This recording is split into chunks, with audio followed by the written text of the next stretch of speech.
No início, havia o Logos, o Big Bang, o Om primordial.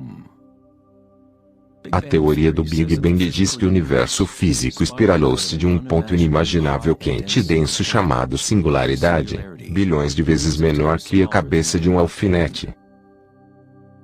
A teoria não diz por que ou como ocorreu. Quanto mais misterioso algo é, mais assumimos que o conhecemos.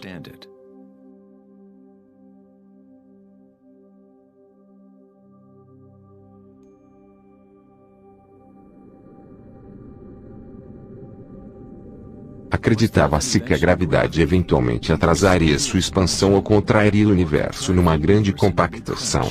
No entanto, imagens do telescópio espacial Hubble mostram que a expansão do universo parece estar, na verdade, acelerando, expandindo-se cada vez mais rápido ao crescer ao redor do Big Bang. De alguma forma, existe mais massa no universo que os físicos previam. Ao explicar sobre a massa não encontrada, os físicos agora dizem que o universo é formado por apenas 4% de matéria atômica ou o que consideramos matéria normal. 23% do universo é feito de matéria escura e 73% é energia escura. O que acreditávamos ser espaço vazio. É como se fosse um sistema nervoso invisível que percorre todo o universo conectando todas as coisas.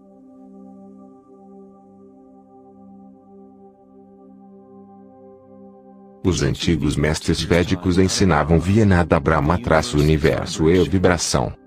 O campo vibratório é a raiz de toda a real experiência espiritual e investigação científica. É o mesmo campo energético que os santos, Budas, yogis, místicos, padres, xamãs e videntes observaram ao olharem dentro de si mesmos. Foi chamado de Akasha, o Om primordial, a rede de joias de Indra, a música das esferas, e muitos outros milhares de nomes através da história.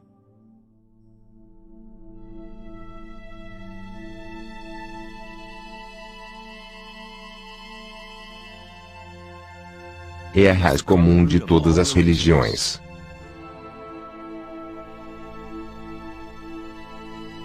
E o elo entre nossos mundos internos e nossos mundos externos. Mundos internos, mundos externos.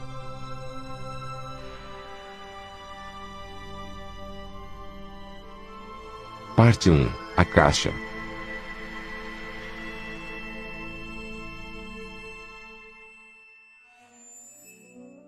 No budismo Mahayana do século III, descrevia uma cosmologia não muito distante da avançada física moderna da atualidade. A rede de joias de Indra é uma metáfora usada para descrever um ensinamento védico muito mais antigo, o qual ilustra a maneira que o tecido do universo foi criado. Indra, o rei dos deuses, deu origem ao Sol e movimenta os ventos e as águas. Imagine uma teia de aranha que se estende por todas as dimensões. A teia é feita de gotas de orvalho. E cada gota contém o reflexo de todas as outras gotas d'água. E em cada gota de orvalho refletida, você encontrará os reflexos de todas as outras gotas, a teia inteira, nesse reflexo. E assim por diante, até o infinito. A rede de Indra pode ser descrita como um universo holográfico, onde até mesmo o menor feixe de luz possui o modelo completo do todo.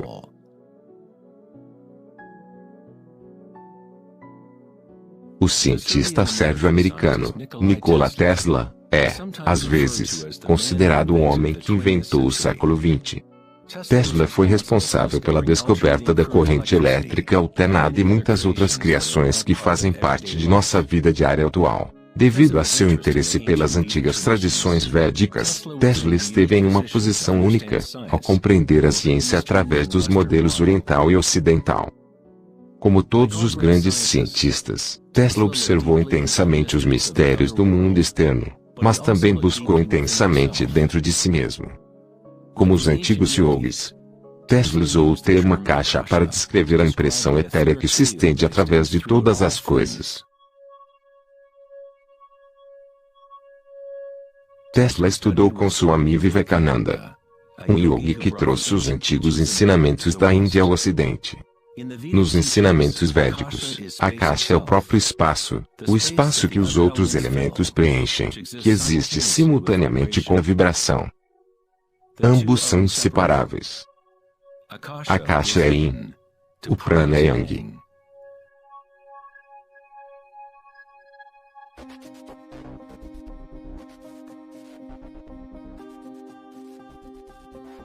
Um conceito moderno que pode nos ajudar a conceitualizar a caixa, ou sua substância primária, é a noção dos fractais. Foi apenas em meados de 1980, com o avanço dos computadores, que foi possível visualizar e reproduzir matematicamente os padrões da natureza. O termo fractal foi cunhado em 1980 pelo matemático Benoit Mandelbrot, que estudou algumas equações matemáticas simples que, quando usadas de maneira repetida, produziriam intermináveis estruturas de variadas formas matemáticas ou geométricas dentro de um determinado sistema. Elas são limitadas, mas ao mesmo tempo, infinitas. Um fractal é uma forma geométrica bruta que pode ser desmembrada em partes. Cada uma delas é aproximadamente uma cópia de tamanho reduzido de todo o padrão, uma característica chamada autossimilaridade. Os fractais de Mandelbrot foram chamados de impressões digitais de Deus.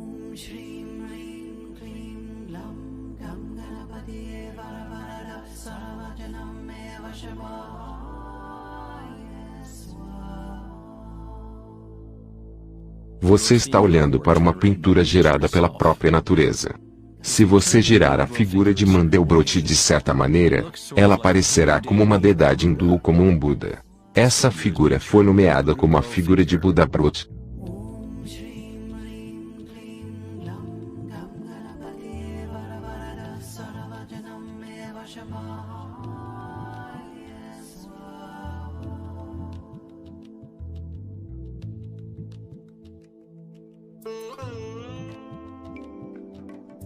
Se procurar por algumas formas da arte e arquitetura da antiguidade, verá que, há muito tempo, os humanos associavam a beleza e o sagrado com os padrões fractais.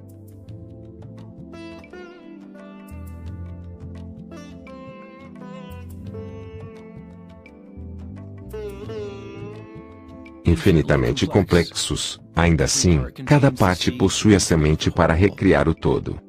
Os fractais mudaram a visão dos matemáticos a respeito do universo e como ele funciona. Com cada novo nível de ampliação, surgem diferentes padrões do original. Constante mudança e transformação ocorrem ao atravessarmos de um nível de detalhes de um fractal para outro.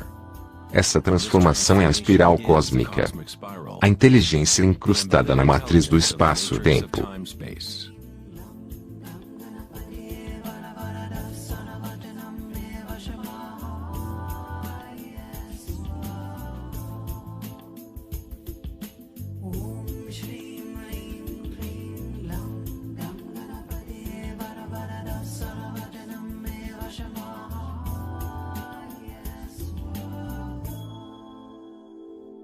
Fractais são caóticos em essência.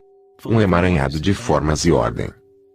Quando nossas mentes reconhecem ou mesmo definem um certo padrão, nos concentramos nesse padrão, como se ele fosse algo irreconhecível. Tentamos encontrar padrões do que nos pareçam bonitos aos olhos, mas para que guardemos tal padrão em nossas mentes, precisamos ignorar o resto do fractal.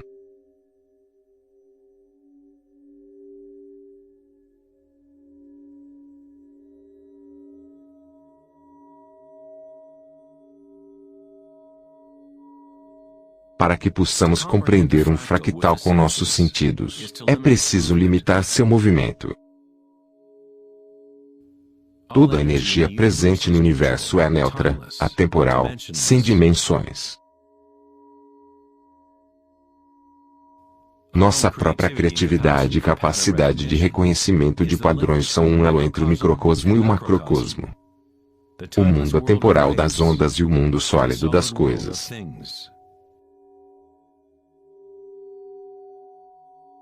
A observação é um ato de criação através das limitações inerentes ao pensamento.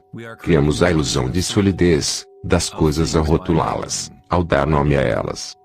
O filósofo Kierkegaard disse: se você me dá um nome, você me nega. Ao me dar um nome, um rótulo, você nega todas as outras coisas que eu poderia me tornar. Você trancafia uma partícula tornando-a uma coisa, prendendo-a, dando a ela um nome, mas ao mesmo tempo, você está criando-a, definindo sua existência. A criatividade é a nossa qualidade mais elevada. Com a criação das coisas, vem o tempo, o qual cria a ilusão de solidez.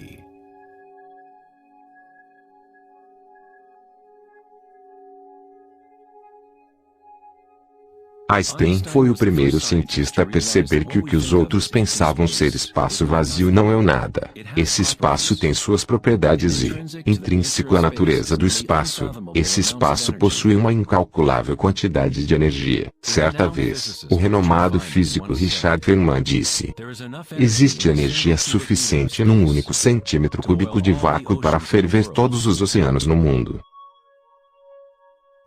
Avançados praticantes de meditação sabem que no silêncio reside o maior dos poderes. Buda cunhou outro termo para essa substância primária. Chamou-a de kalapas, pequenas partículas ou pequenas ondas que aparecem e desaparecem trilhões de vezes por segundo.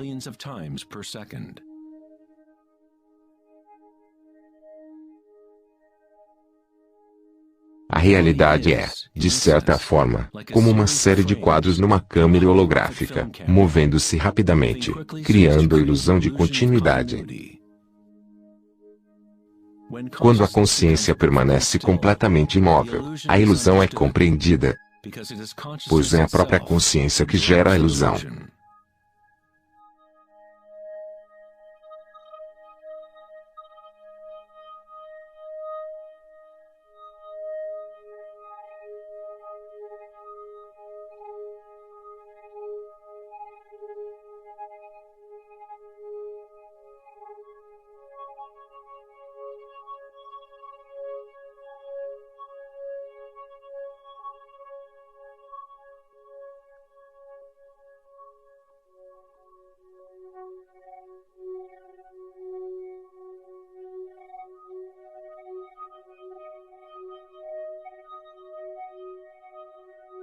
As antigas tradições orientais compreendiam, há milhares de anos, que tudo é vibração.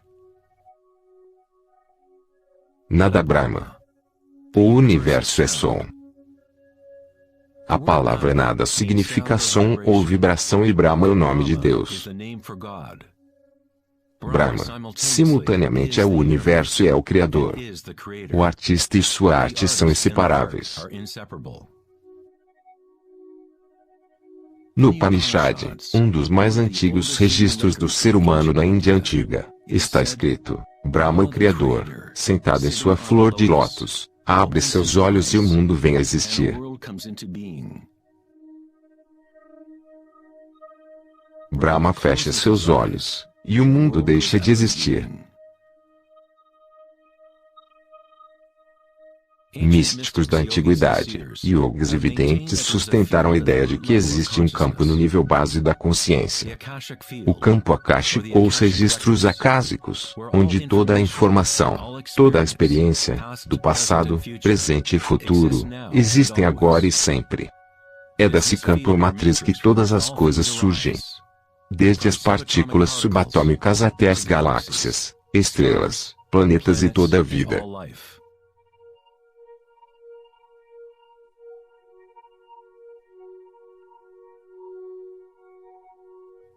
Você nunca vê tudo em sua totalidade, pois ele é feito de camadas e mais camadas de vibração e está constantemente mudando, trocando informações com a caixa.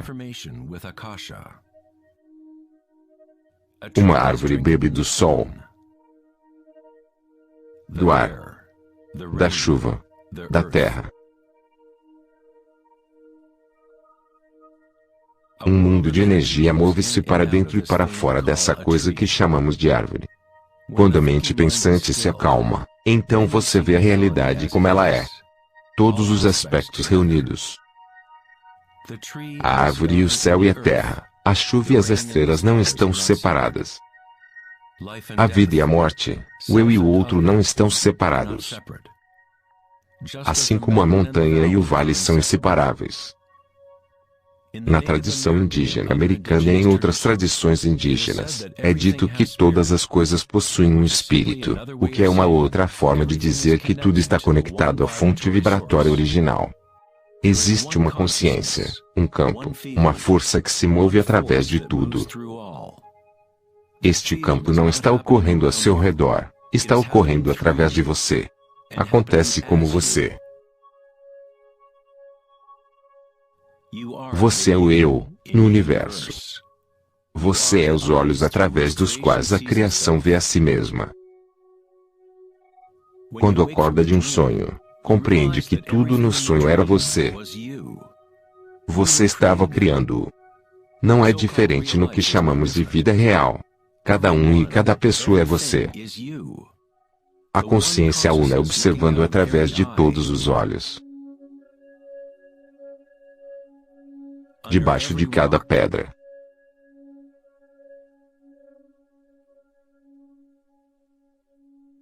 Dentro de cada partícula.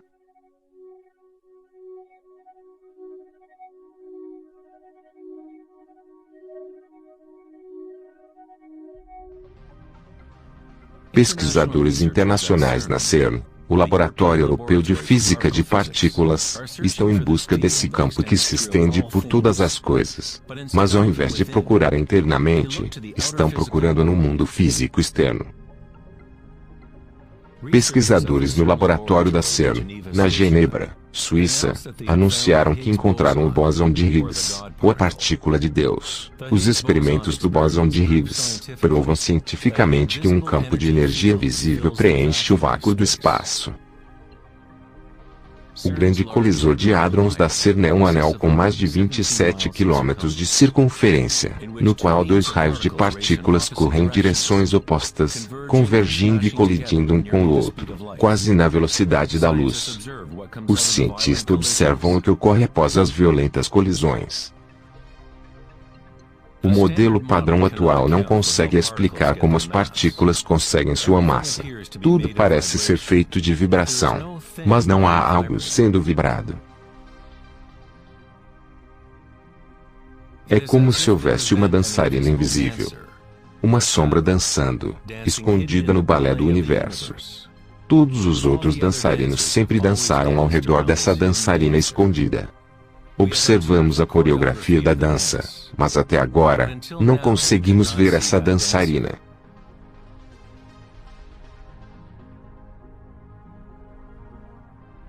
Essa dita partícula de Deus, as propriedades da matéria básica do universo, o centro de toda a matéria que constituiria essa inexplicável massa e a energia que gera a expansão do universo.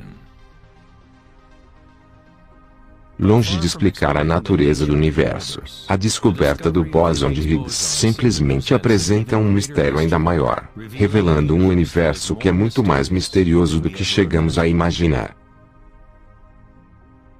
A ciência se aproxima do limiar entre a consciência e a matéria. O olho pelo qual enxergamos o campo primordial e o olho ao qual o campo olha para nós são só o mesmo.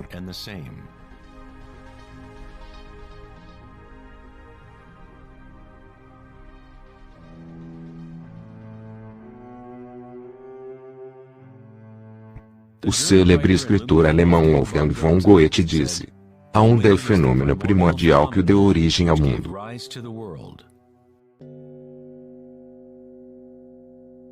Semática é o estudo do som visível. A palavra semática vem de raiz grega, cima, que significa onda ou vibração.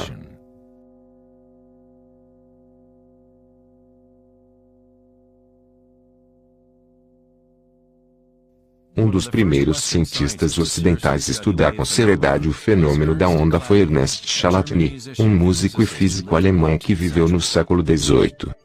Chladni descobriu que quando ele espalhava areia em chapas de metal e então vibrava essas placas com o arco do violino, a areia arranjava-se em padrões. Diferentes formas geométricas apareciam dependendo da vibração produzida.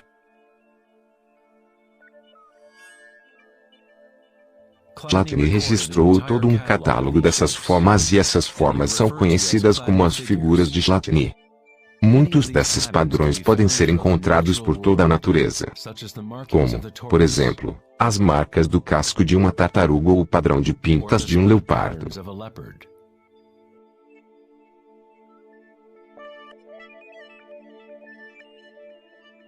O estudo dos padrões de Chladni ou padrões simáticos é um dos segredos que os fabricantes de alta qualidade de instrumentos como guitarras, violinos determinam a qualidade sonora dos instrumentos que fabricam.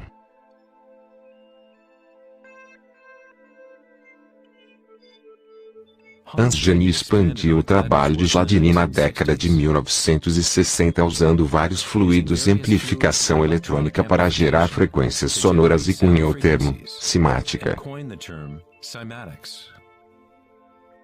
Se você enviar simples ondas senoidais num disco com água, você verá padrões na água. Dependendo da frequência da onda, diferentes padrões aparecerão. Quanto maior a frequência, mais complexo o padrão. Essas formas são repetíveis, não são aleatórias. Quanto mais observar, mais começa a perceber como a vibração arranja a matéria em formas complexas através de simples ondas repetitivas.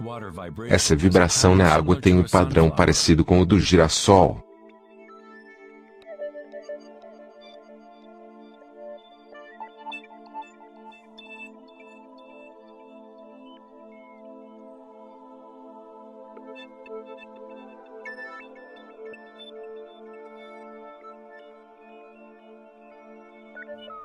Simplesmente mudando a frequência do som, conseguimos padrões diferentes.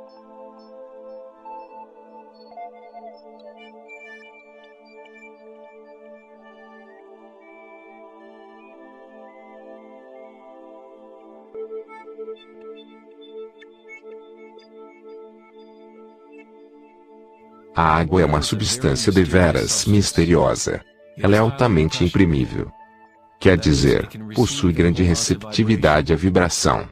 Devido à sua capacidade e sensibilidade de ressonância elevada, e sua disposição interna para ressoar, a água responde instantaneamente a todos os tipos de ondas sonoras. Água e terra em vibração é a maior parte da massa de plantas e animais.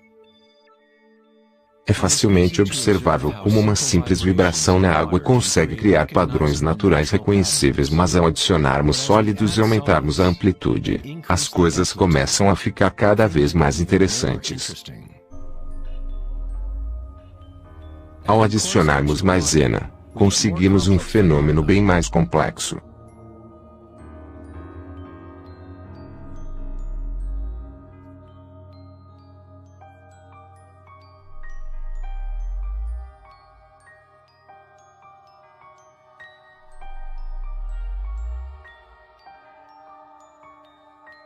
Talvez os princípios da vida em si podem ser observados enquanto a vibração move a bolha de maisena em algo que parece ser um organismo vivo.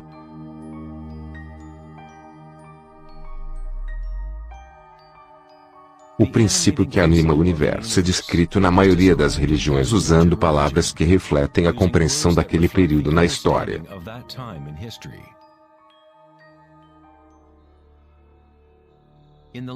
Na língua dos Incas, o maior império da América pré-colombiana, a palavra para corpo humano era alpacamasca, que significa, literalmente, terra animada. Na Cabala, o misticismo judaico, falam sobre o nome divino de Deus. O nome que não deve ser pronunciado. Não pode ser pronunciado pois é uma vibração que está em todo lugar. É todas as palavras. Toda a matéria. Tudo é a palavra sagrada. O tetraedro é a forma mais simples que pode existir em 3 dimensões. Algo precisa ter pelo menos 4 pontos para estar na realidade física. A estrutura triangular é o único padrão que se autoequilibra na natureza. No Velho Testamento, a palavra tetragramaton foi usada para representar uma manifestação específica de Deus. Era usada quando se falava sobre a palavra de Deus ou nome especial de Deus, logos ou palavra primordial.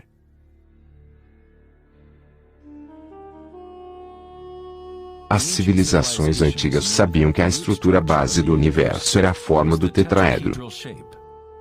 A partir dessa forma, a natureza exibe um impulso fundamental em busca de equilíbrio, Shiva.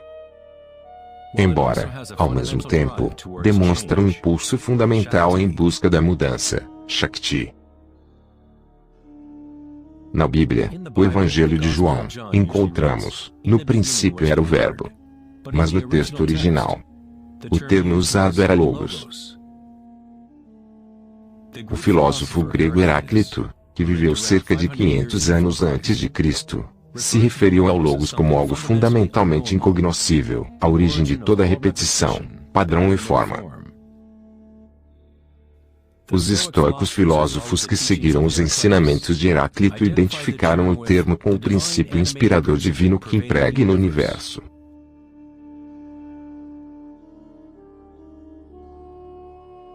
No sufismo, o Logos está em todos os lugares e em todas as coisas. Está naquilo que torna o imanifesto em manifesto.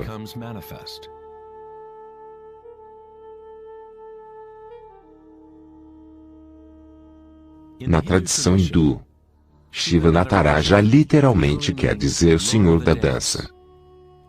O cosmos inteiro dança com o tambor de Shiva. Tudo está imbuído ou impregnado com a pulsação.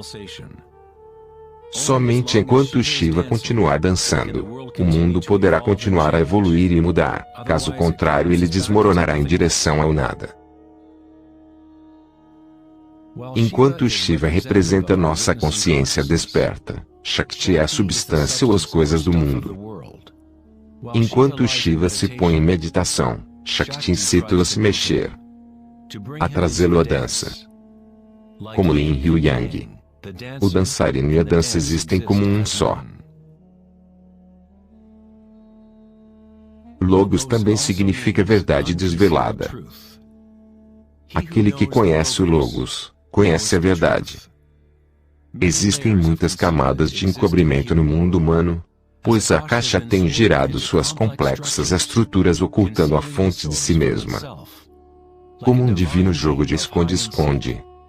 Estivemos nos escondendo por milhares de anos, eventualmente nos esquecendo completamente do jogo. De alguma forma, nos esquecemos de que havia algo para encontrarmos. No budismo, ensina-se a rapidamente percebermos o Logos, o campo de mudança ou impermanência dentro de cada um, através da meditação. Quando você observa seu mundo interno, percebe sensações e energias cada vez mais sutis enquanto a mente se torna cada vez mais concentrada e focada. Através da compreensão direta da anicca, ou a impermanência no nível fundamental da sensação, podemos nos libertar do apego às formas externas e transitórias. Uma vez compreendendo que existe apenas um campo vibratório que é a raiz comum de todas as religiões, como podemos dizer, essa é a minha religião? Ou, esse é meu eu primordial, meu campo quântico?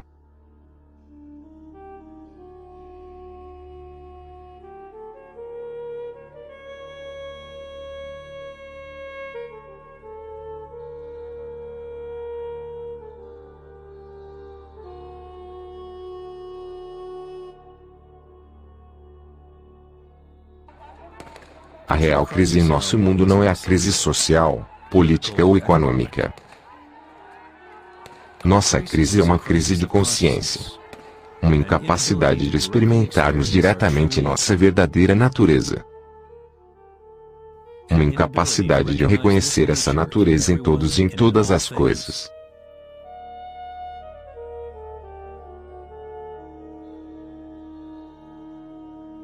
Na tradição budista, o Bodhisattva é uma pessoa com sua natureza de Buda desperta. Um Bodhisattva se compromete a ajudar no despertar de cada ser no universo, compreendendo que existe apenas uma consciência. Para despertar seu verdadeiro eu, é preciso despertar todos os seres.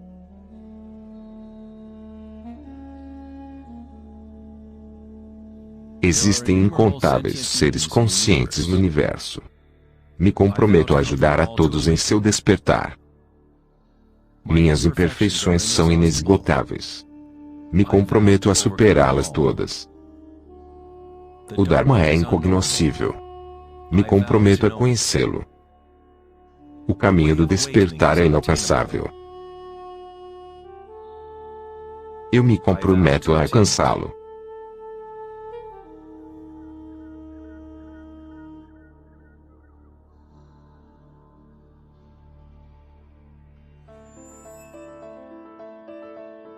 O filósofo grego Platão insinuava de maneira enigmática que existia uma chave de ouro que unificava todos os mistérios do universo. É com essa chave de ouro que retornaremos ao tempo uma vez mais através de nossa pesquisa. A chave de ouro é a inteligência do Logos, a fonte do Om primordial.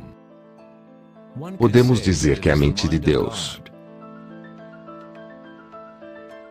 Com nossos sentidos limitados, observamos apenas a manifestação externa da mecânica oculta da autossimilaridade.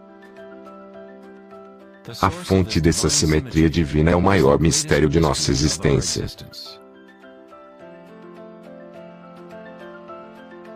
Muitos dos maiores pensadores da história, tais como Pitágoras, Kepler, Leonardo da Vinci, Tesla e Einstein, chegaram ao limiar do mistério. Einstein disse: a coisa mais bela que podemos vivenciar é o mistério. Ele é fonte fundamental de toda a verdadeira arte e de toda a ciência. Aquele que não o conhece não mais se maravilha, paralisado em êxtase.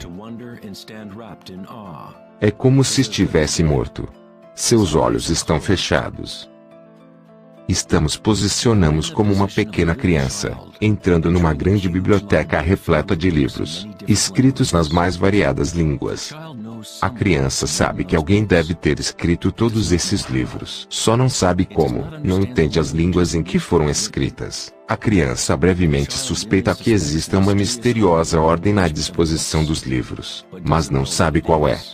Isso, me parece, ser a atitude até mesmo do mais inteligente ser humano, a respeito de Deus. Vemos um universo maravilhosamente arranjado e obedecendo certas leis. Nossas mentes limitadas não conseguem compreender a misteriosa força que move as constelações. Todo cientista que observa o universo com atenção e todo místico que busca arduamente dentro de si mesmo, no final das contas, encaram a mesma coisa.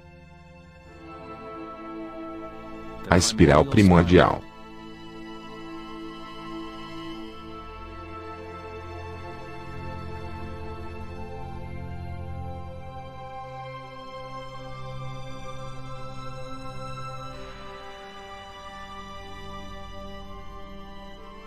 Parte 2. A espiral.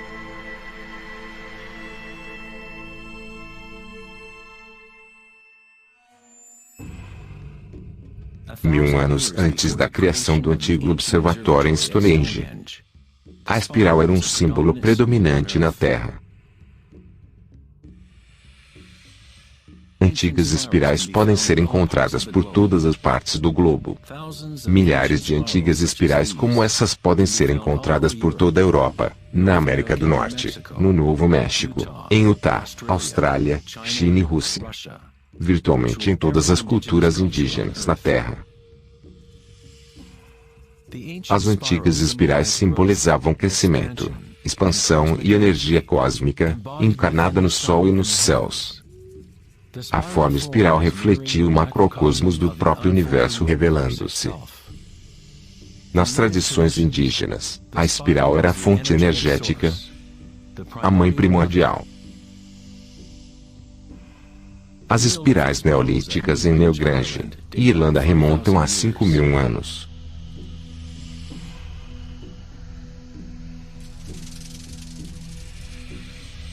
São 500 anos mais velhas que as grandes pirâmides de Gizé e são tão enigmáticas quanto elas aos observadores modernos. As espirais remontam uma época na história quando os humanos estavam mais conectados com a Terra e aos ciclos e espirais da natureza. Uma época em que humanos eram menos identificados com pensamentos. A espiral é o que percebemos ser a força de torção do universo. O prana, ou a força criativa, faz a caixa girar numa contínua de formas sólidas. Encontrada em todos os níveis entre o macrocosmo e o microcosmo, desde as galáxias espiraladas até os sistemas meteorológicos. Desde a água de sua banheira até seu DNA.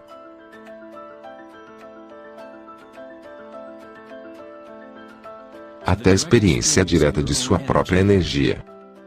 A espiral primordial não é uma ideia, mas sim aquilo que faz com que todas as condições e ideias sejam possíveis. Vários tipos de espirais e hélices são encontradas através da natureza. Caracóis, corais marinhos,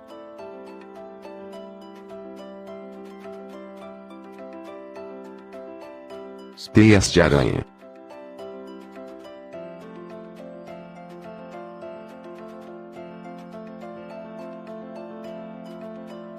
fósseis,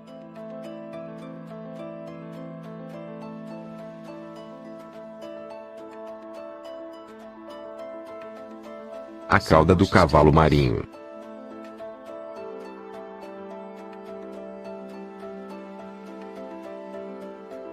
e conchas.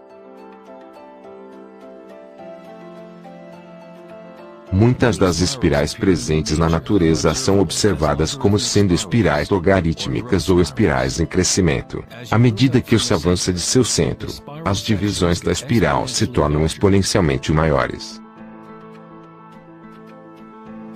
Assim como a rede de joias de Indra, espirais logarítmicas são autossimilares ou holográficas, de maneira que as características de cada parte refletem o todo. Há 2.400 anos, na antiga Grécia, Platão considerou as proporções geométricas contínuas como sendo o mais profundo vínculo cósmico. A proporção áurea, ou a proporção divina, era o maior segredo da natureza.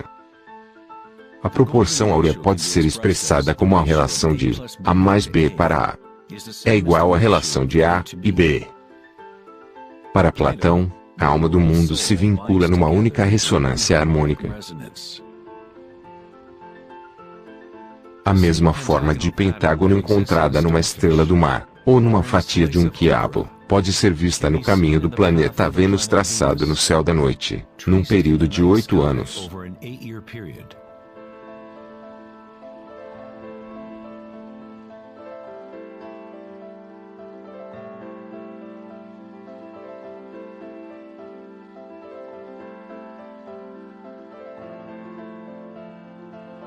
Observamos o compreensível mundo das formas no céu e o mundo visível de objetos materiais na Terra, através deste princípio geométrico de autossimilaridade.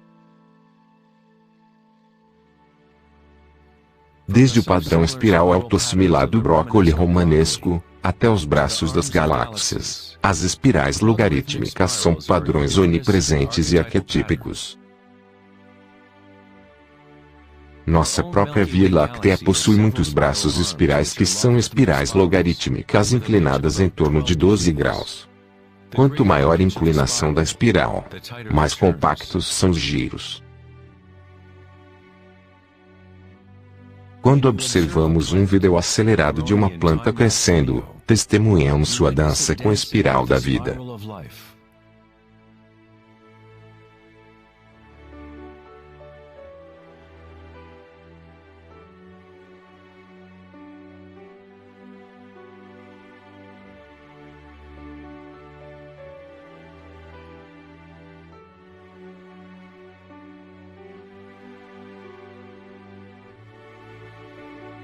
Uma espiral dourada é uma espiral logarítmica que crescer externamente segundo o fator da proporção áurea.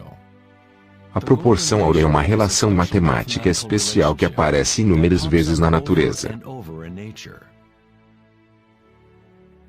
O padrão observável segue o que chamamos de série de Fibonacci ou sequência de Fibonacci. A sequência de Fibonacci desdobra-se de tal maneira que cada número é a soma dos dois números anteriores.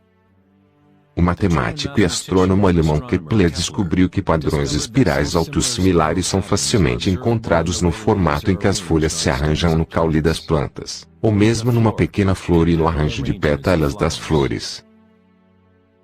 Leonardo da Vinci observou que os espaços das folhas estão, geralmente, em padrões espirais. Esses padrões são chamados de padrão filotaxia ou padrão de arranjo de folhas. A filotaxia pode ser encontrada em nucleotídeos auto-organizados do DNA.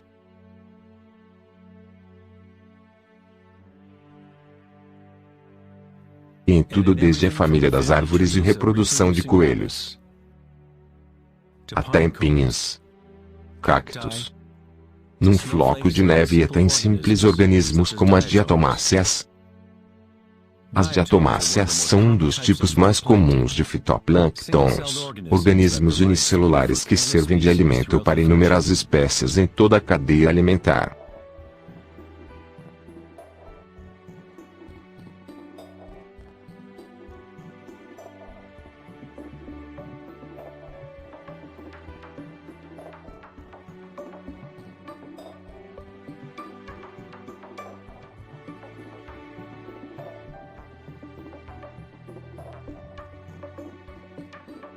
É necessário saber muito de matemática para ser um girassol ou uma abelha.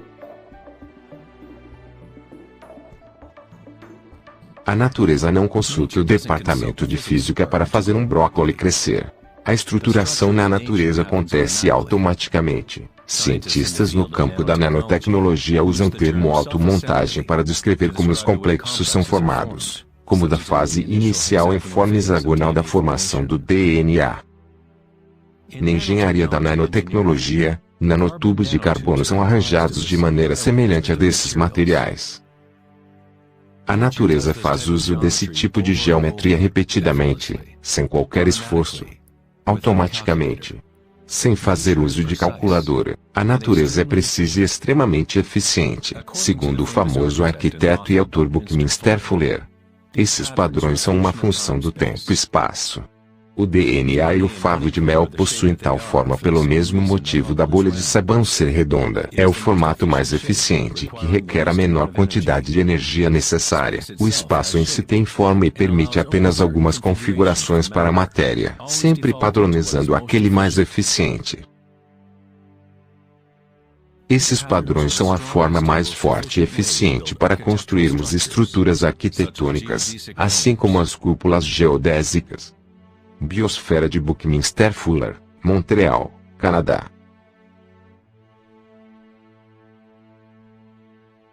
Os padrões de espirais logarítmicas permitem às plantas máxima exposição à polinização de insetos.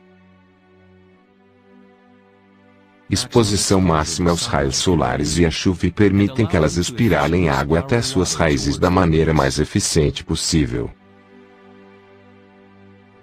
Aves de rapina usam padrões de espirais logarítmicas para espreitar sua próxima refeição. Voar de maneira espiral é o método mais eficiente para caçar.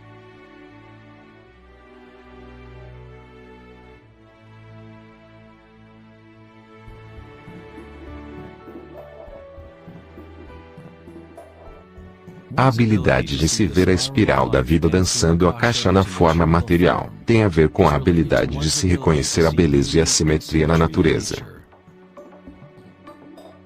O poeta William Blake certa vez disse: "O universo vegetal se abre como uma flor vinda do centro da Terra, de onde está a eternidade. Expande-se das estrelas até a concha terrestre e ali encontra-se com a eternidade novamente, tanto interna quanto externamente."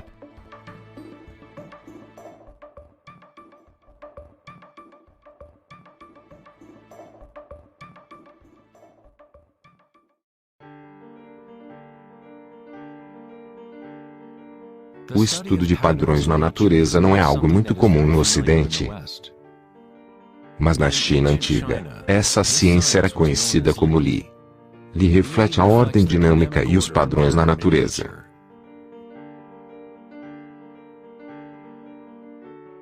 Mas não foi concebido como um padrão estático, congelado ou imutável, como um mosaico. É um padrão dinâmico como incorporado em todas as formas de vida.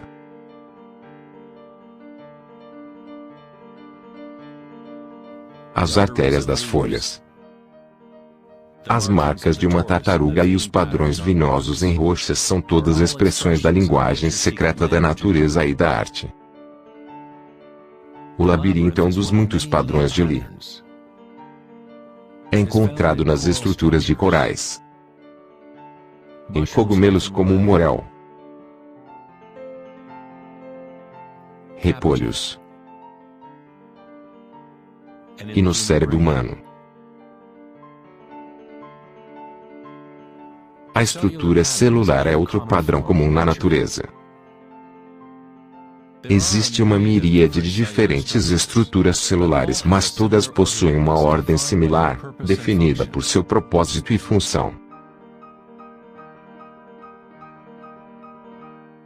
É fácil nos fascinarmos com o constante jogo de formas, mas o mais interessante é que certas formas de arquétipo parecem estar entrelaçadas no tecido de toda a natureza. O padrão das ramificações é outro padrão de Li, ou padrão arquétipo observado facilmente, em todos os níveis e em todas as escalas de fractais.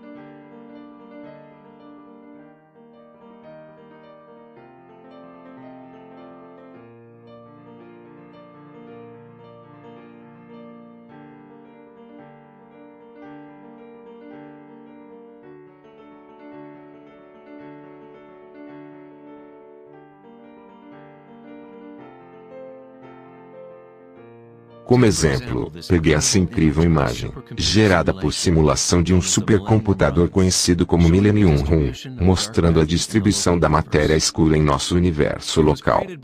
Foi criada pela Sociedade Max Planck, na Alemanha.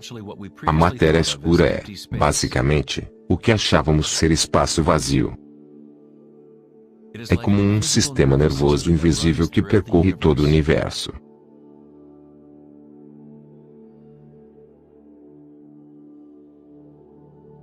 O universo é, literalmente, como um cérebro gigante.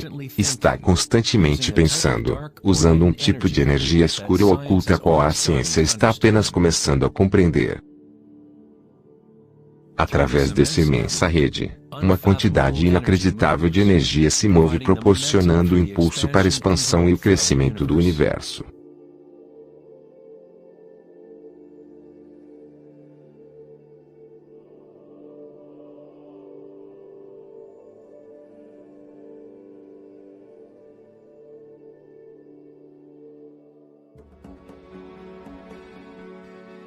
A natureza é capaz de criar padrões de ramificação automaticamente, caso criemos as condições mínimas necessárias. A natureza é uma máquina geradora de arte ou um motor criador da beleza. Aqui, a eletricidade está sendo usada para gerar ramificações de cristais de prata. O vídeo foi acelerado enquanto foram gerados durante algumas horas. Os cristais se formam no cátodo de alumínio, quando os íons se depositam via eletrólise da solução de nitrato de prata. A formação é auto-organizadora. Você está vendo um trabalho de arte gerado pela própria natureza. Johann Wolfgang von Goethe disse: a beleza é uma manifestação das leis secretas da natureza, que de outra maneira, estariam ocultas de todos nós, para sempre. Nesse sentido, tudo na natureza está vivo e se auto-organiza. Quando alta voltagem é usada, as ramificações de fractais se tornam muito mais óbvias. Isso está acontecendo em tempo real.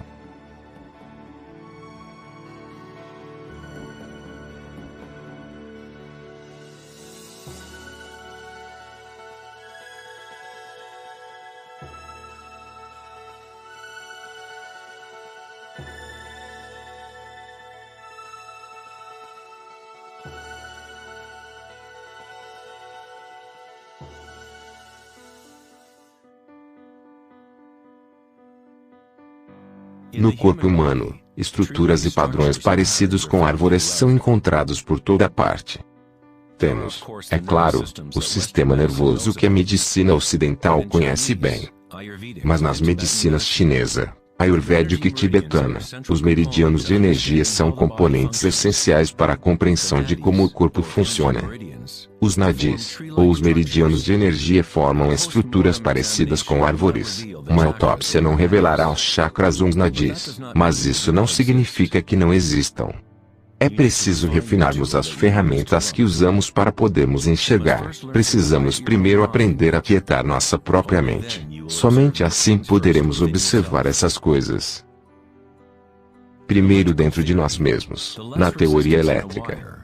Quanto menor a resistência de um cabo, mais facilmente a energia é carregada através dele. Quando cultivamos a tranquilidade através da meditação, criamos um estado de não resistência em nosso corpo. Prana, ou Chi, ou energia interior são simplesmente sua vitalidade interior. Aquilo que você sente quando traz sua consciência para dentro de seu corpo. Os cabos sutis dentro de seu corpo que carregam o prana, os nadis, são capazes de mover cada vez mais energia prânica através dos chakras. Quanto mais usar seu cabeamento, mais forte ele se torna, permitindo que a energia flua cada vez mais. Onde quer que a consciência seja alocada, o chi ou a energia começará a fluir e as conexões físicas começarão a desabrochar. Dentro do cérebro e do sistema nervoso, os padrões físicos de conexão estabelecem-se através da repetição. Ao focar continuamente sua atenção no interior, e reduzir sua resistência às sensações que está experimentando, você aumenta sua capacidade energética.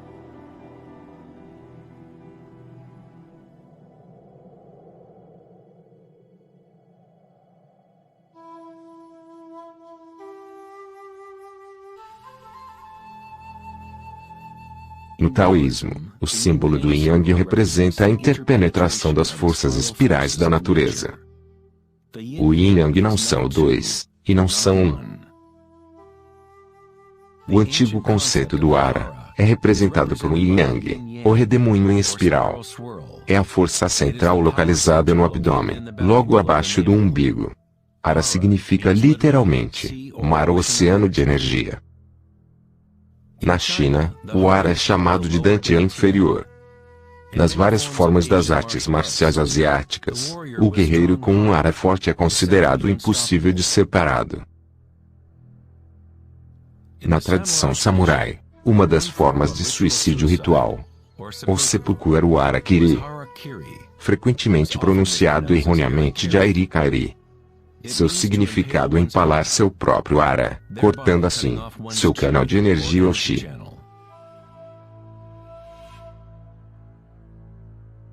Mover-se a partir desse centro cria-se graciosos e enraizados movimentos.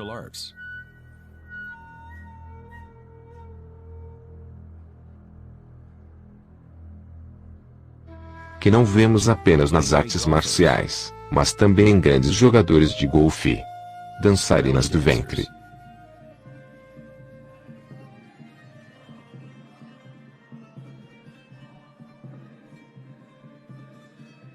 E no giro de derviches do sufismo. É o cultivo, focado num ponto, da consciência disciplinada, que é a essência do Ara. A quietude no olho do furacão.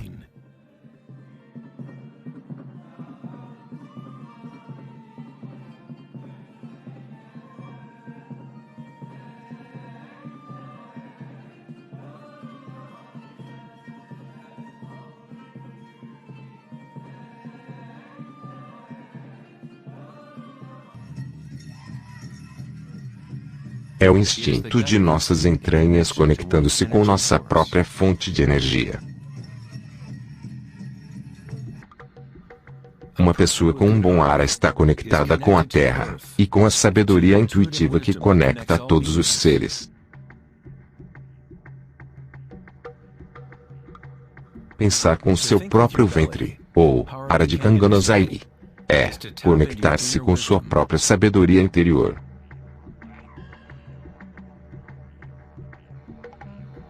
Os antigos aborígenes australianos concentravam-se nessa mesma região logo abaixo do umbigo, onde o cordão da grande serpente arco-íris está enroscada.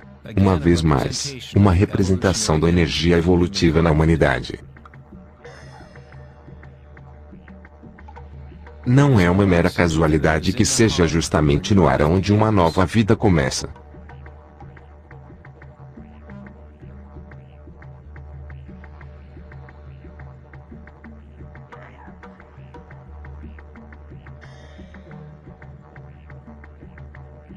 O sistema nervoso entérico, às vezes chamado de cérebro do intestino, é capaz de manter uma complexa matriz de conexões similar às do cérebro da cabeça, com seus próprios neurônios e neurotransmissores. Consegue agir de maneira autônoma, quer dizer, com sua própria inteligência. Podemos dizer que o cérebro do intestino é uma versão fractal do cérebro da cabeça, ou talvez o cérebro da cabeça seja uma versão fractal do cérebro do intestino. Um urso saudável possui ara forte. Quando um urso sabe onde procurar por ervas, ele segue o movimento do chi através de seus sentidos, centralizado no ara, ou no abdômen. Essa é a conexão do urso com a cabana dos sonhos.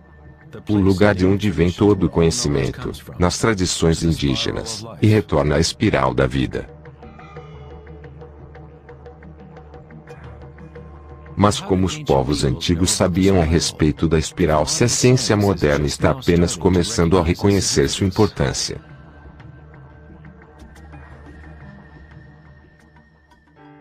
Pergunte às abelhas. Pois elas não esqueceram como amar. Abelhas possuem uma conexão especial com a fonte como parte do sistema simbiótico, auxiliando a beleza e a diversidade florescerem. Elas são a ponte entre o macrocosmo e o microcosmo. Existe apenas um coração que conecta a todas, uma mente coletiva, se assim preferir. Como um cérebro aberto, a colmeia envia seus sonhos ao mundo, para que possam se manifestar.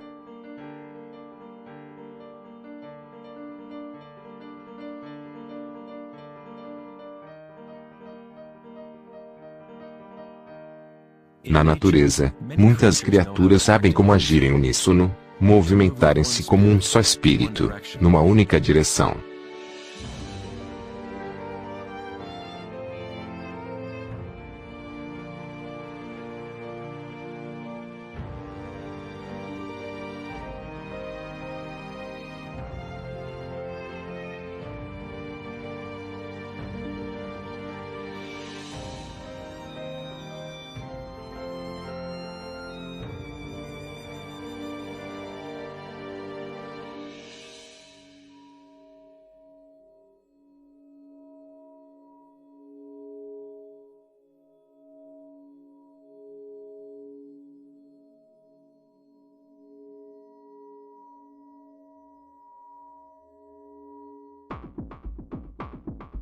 Mas nem todas as espécies beneficiam umas às outras. Por exemplo, o gafanhoto devorará tudo que estiver em seu caminho. Um gafanhoto não tem outra opção a não ser agir como um gafanhoto. Jamais fará mel ou polinizará plantas como as abelhas fazem. O comportamento de um gafanhoto é rígido, mas um ser humano é único nesse sentido. Poderemos agir como uma abelha ou como um gafanhoto. Somos livres para mudar e manipular os padrões que interagimos como o mundo. Podemos viver em simbiose ou como um parasita.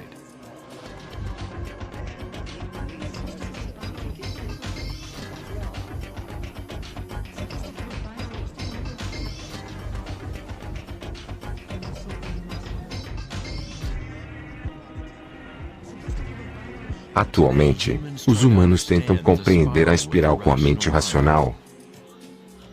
Mas o ato de pensar nunca foi o que nos conectou com a espiral da vida. Sempre estivemos conectados.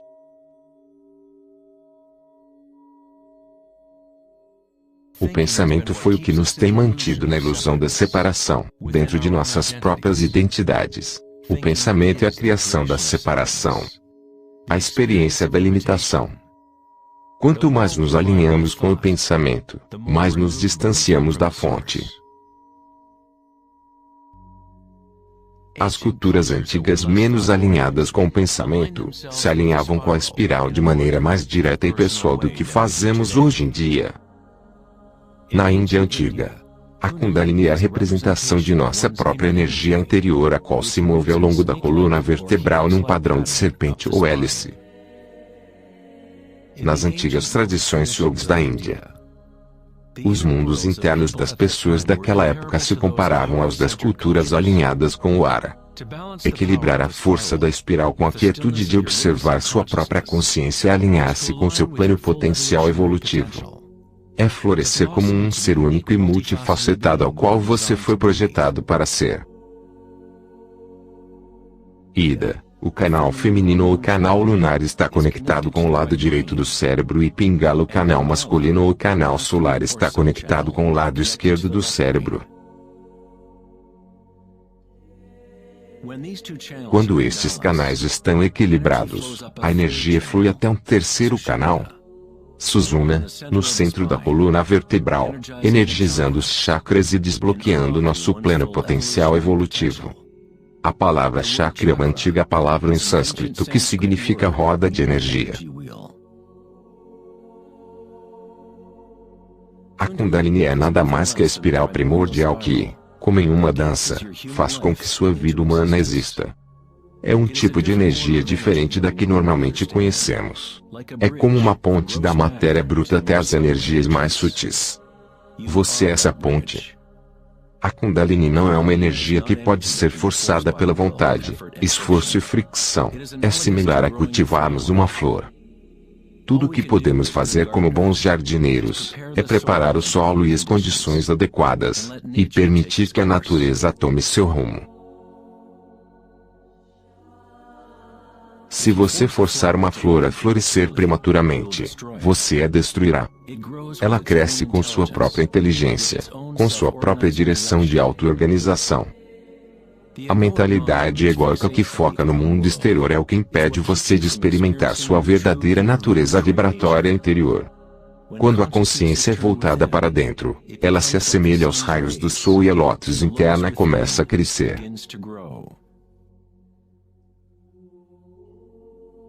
Conforme a Kundalini desperta em nosso interior, começamos a perceber os sinais da espiral em todas as coisas, em todos os padrões internos e externos. Essa espiral é o elo entre nossos mundos internos e nossos mundos externos.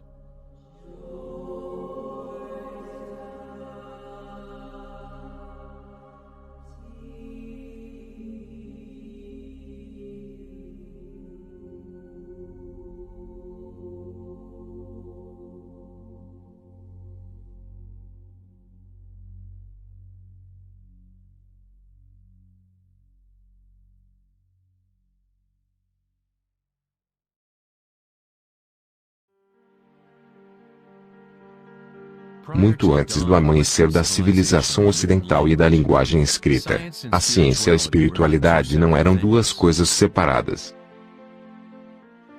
Nos ensinamentos das grandes tradições antigas, a busca externa por conhecimento e certeza era compensada pelo sentimento interior de impermanência e pela compreensão intuitiva da espiral da mudança.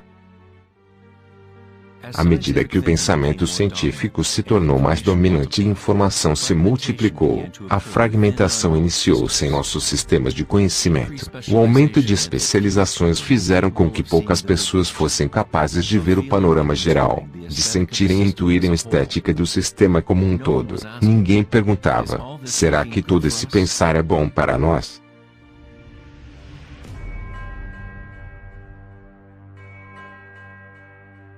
O conhecimento antigo está aqui, em nosso meio, escondido de nossas vistas. Mas estamos muito mais preocupados com nossos pensamentos para reconhecê-lo. Essa sabedoria proibida é o caminho para restabelecermos o equilíbrio entre o interior e o exterior. Yin e Yang. Entre a espiral da mudança e a quietude de nosso centro.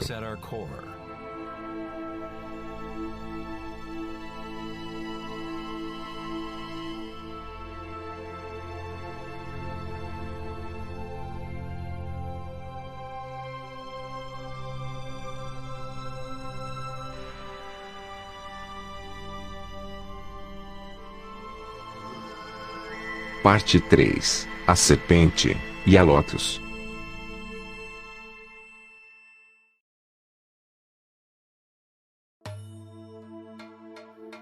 Na mitologia grega, Esculápio era o filho de Apolo e o deus da cura. Sua sabedoria e habilidades de cura eram insuperáveis e é dito que havia descoberto o segredo da vida e da morte. Na Grécia Antiga, os templos de cura esculapiana reconheciam o poder da espiral primordial, a qual era simbolizada pelo bastão de Esculápio. Dizem que Hipócrates, o pai da medicina, cujos juramentos ainda formam o código da profissão médica atual, recebeu seus treinamentos num templo de Esculapiano. Até hoje, esse símbolo de nossa energia evolutiva permanece sendo o logotipo da Associação Médica Americana e de outras organizações médicas mundo afora. Na iconografia egípcia, a serpente e o pássaro representam a dualidade ou polaridade da natureza humana.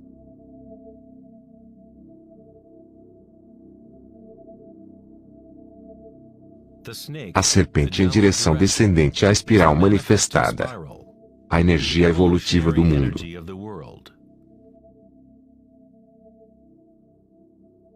O pássaro é a direção ascendente, a corrente acima, em direção ao sol, ou a consciência unifocalizada desperta. O vazio da caixa.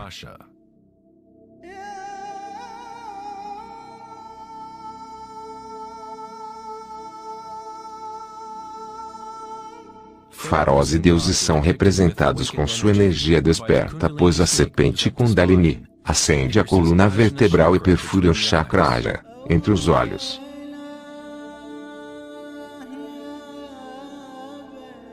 Este é chamado de olho de Horus. Na tradição hindu, o bindi também é uma representação do terceiro olho, a conexão divina com o espírito.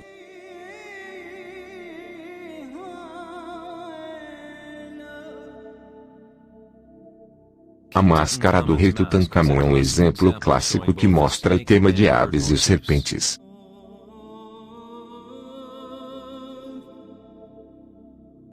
A tradição maia e azteca combinam o tema da serpente e do pássaro em um único deus, Quetzalcoatl ou Kukulkan. O deus da serpente emplumada representa a consciência evolutiva desperta ou a Kundalini desperta. A pessoa que desperta a Quetzalcoatl dentro dela mesma, se torna uma manifestação viva do divino. Dizem que Quetzalcoatl, ou a serpente de energia, regressará no final dos tempos.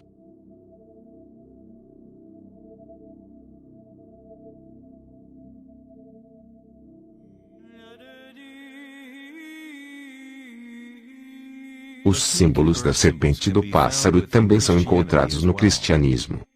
Seus significados reais podem estar muito mais codificados, mas o significado é o mesmo do de outras antigas tradições. No cristianismo, o pássaro, ou pomba, geralmente visto acima da cabeça de Cristo, representa o Espírito Santo ou Kundalini Shakti, à medida que ascende o sexto chakra e mais além. Os místicos cristãos chamam a Kundalini por outro nome, Espírito Santo.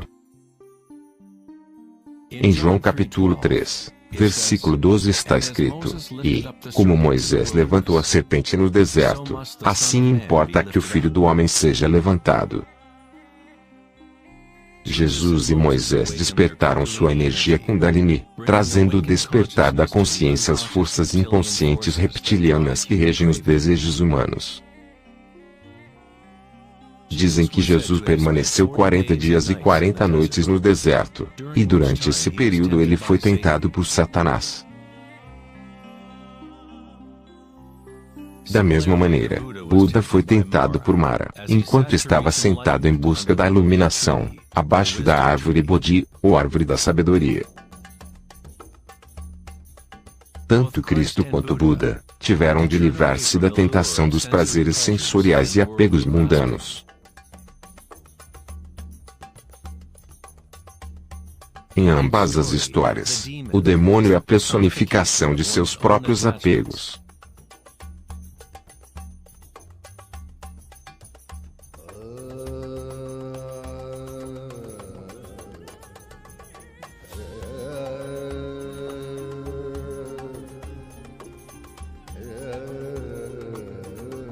Se lermos a história de Adão e Eva sob a luz das tradições védicas e egípcias, descobriremos que a serpente que protege a árvore da vida é a Kundalini. A maçã representa o encanto e a tentação do mundo sensorial externo, nos distraindo do conhecimento do mundo interior. A árvore do conhecimento interior.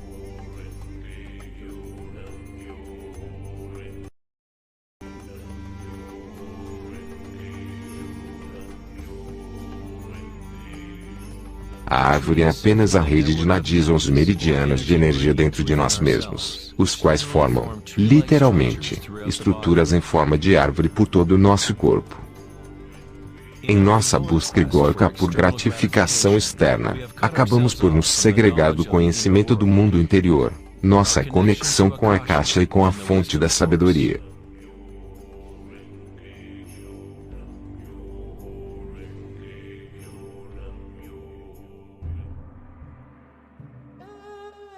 Muitos dos mitos históricos mundo afora a respeito de dragões podem ser interpretados como metáforas das energias internas das culturas das quais faziam parte.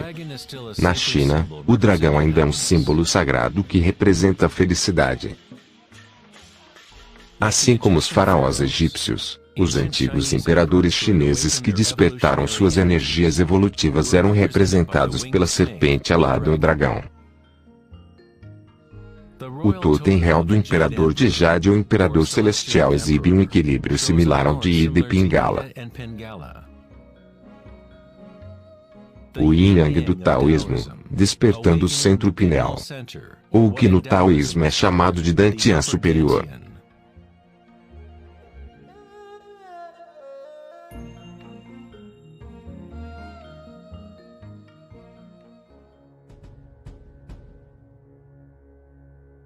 A natureza é repleta de formas distintas de detectar e assimilar a luz. Por exemplo, um ouriço do mar é capaz de enxergar com seu corpo espinhento, que age como se fosse um grande olho.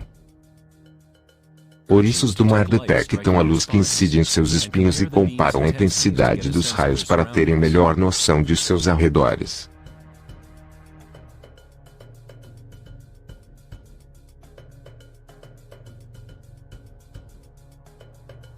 Iguanas verdes e outros répteis possuem um olho parietal ou glândula pineal no topo de suas cabeças, e o usam para detectar predadores vindos de cima.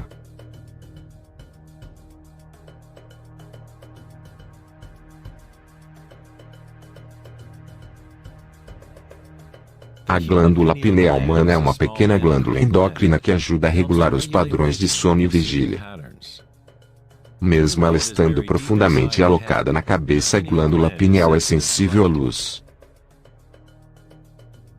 O filósofo Descartes reconheceu que a área da glândula pineal, ou terceiro olho, era a interface entre a consciência e a matéria. Praticamente tudo é simétrico no corpo humano. 2 olhos, 2 ouvidos, 2 narinas, até mesmo o cérebro possui 2 lados. Mas existe uma área do cérebro que não é espelhada. Essa é a área da glândula pineal e o centro energético que a circunda. No nível físico, moléculas únicas são formadas naturalmente pela glândula pineal, tais como a DMT, dimetiltriptamina. A DMT também é produzida naturalmente no momento do nascimento e da morte, agindo literalmente como uma ponte única entre o mundo dos vivos e dos mortos. A DMT é produzida naturalmente durante os estados de meditação profunda e samadhi, ou por meios enteogênicos. Por exemplo, a ayahuasca é usada nas tradições xamânicas na América do Sul para remover o véu entre o mundo interior e o mundo exterior. A própria palavra pineal tem a mesma raiz da palavra pinha, pois a glândula pineal possui um padrão espiral de filotaxia semelhante ao da pinha. Esse padrão, também conhecido como padrão da flor da vida, é bastante comum nas obras de arte antigas que representam seres iluminados ou despertos. Quando a imagem de uma pinha é vista em obras de arte sagradas, ela representa o terceiro olho desperto, a consciência unifocalizada desperta direcionando o fluxo da energia evolutiva. A pinha representa o florescer dos chakras superiores, os quais são ativados assim que Suzuna se eleva até o chakra Aja e além. Na mitologia grega, os seguidores de Dionísio carregavam consigo um tiço, ou cajado gigante com videiras enroladas em espiral e com uma pinha no topo. Novamente, representando a energia de Dionísio ou Kundalini Shakti enquanto viaja através da coluna vertebral até o corpo pineal no sexto chakra. No coração do Vaticano, talvez espera-se ver alguma escultura gigante de Jesus ou de Maria, mas no lugar encontramos uma estátua gigante de uma pinha indicando que na história do cristianismo, pode ter havido conhecimentos sobre os chakras e Kundalini mas por algum motivo, foram mantidos em segredo das massas. A explicação oficial da Igreja é de que a pinha é um símbolo da regeneração e representa uma vida nova em Cristo.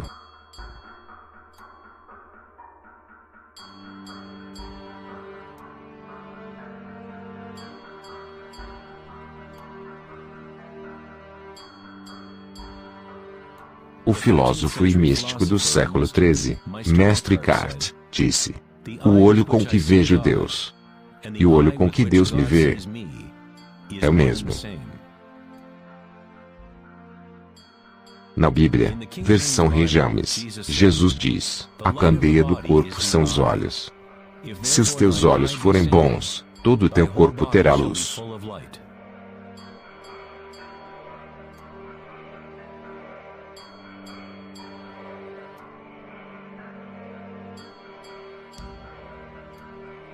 Buda disse: "O corpo é um olho." No estado de Samadhi, a pessoa é, ao mesmo tempo, observador e o observado. Somos o universo consciente de si mesmo.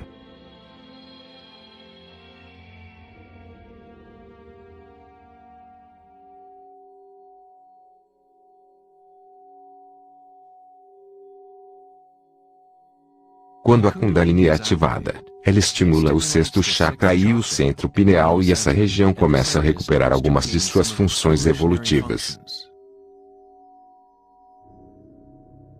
A meditação no escuro foi usada por milhares de anos como uma forma de ativar o sexto chakra na região da glândula pineal. A ativação desse centro permite uma pessoa ver sua própria luz interior. Seja yogi proverbial, ou o xamã em retiro profundo numa caverna ou um taoísta ou iniciado maia, até mesmo um monge tibetano, todas as tradições incorporaram um período em que alguém permanece na escuridão. A glândula pineal é o portal para experimentarmos nossa própria energia sutil de maneira direta.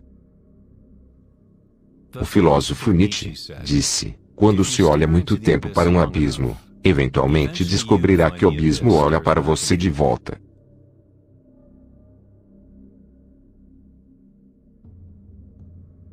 Dolmens, ou tumbas antigas em forma de pórticos, são uma das mais antigas estruturas remanescentes na Terra. A maioria delas datam do período Neolítico, de 3000 a 4000 AC, e algumas delas na Europa Ocidental possuem 7000 anos de idade. O dolmen era usado para entrar em meditação perpétua como uma forma para humanos formarem uma ponte entre os mundos internos e externos. Enquanto alguém permanecer meditando em completa escuridão, eventualmente ela começa a observar a energia interior ou a luz, assim que o terceiro olho é ativado. O ritmo circadiano, que é governado pelos canais do Sol e da Lua, não mais controlam as funções do corpo e um novo ritmo é estabelecido.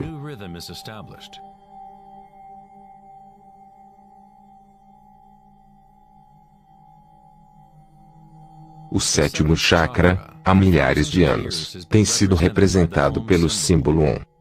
É um símbolo construído por sinais em sânscrito que representam os elementos. Quando a Kundalini ascende além do sexto chakra, começa a criar um halo de energia. Halos aparecem com grande frequência nas pinturas religiosas de diferentes tradições em diferentes partes do mundo. Templo Jain, Ranakpur, Índia. Buda Maitreya, Dinastia Wei do Norte. Afresco cristão búlgaro.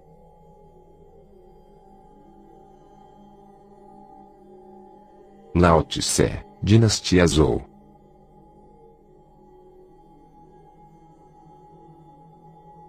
Sol Invicto, Deus Sol Romano, século III. Templo Budista Chinês, Tailândia. Arte mexicana pré-colombiana. Buda de Gandhara, século I e II, Paquistão. O halo, ou a imagem do sinal de uma energia ao redor de um ser desperto. É comum em virtualmente todas as religiões ao redor do mundo. O processo evolutivo de despertar os chakras não é propriedade de um grupo ou religião. É o direito inalienável de cada ser humano neste planeta.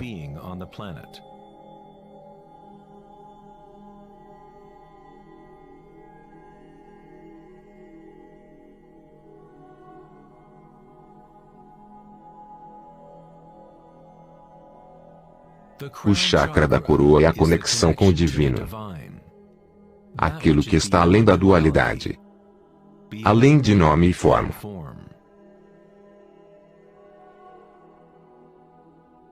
Akhenaton foi um faraó que teve como esposa Nefertiti. Ele é chamado de Filho do Sol. Ele redescobriu Atum, ou a palavra de Deus dentro de si mesmo, unindo a Kundalini e a consciência.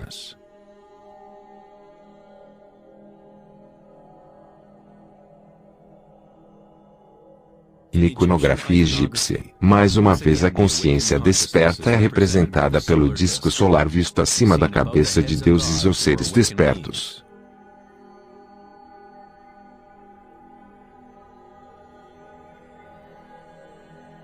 Na tradição hindu e yogi, esse halo é chamado de Sahasrara, a lótus de 1000 pétalas.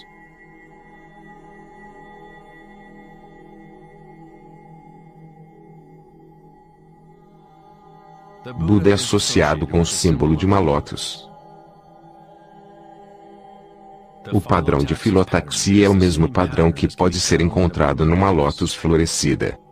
É o padrão da flor da vida. A semente da vida. É o padrão fundamental no qual todas as formas se encaixam.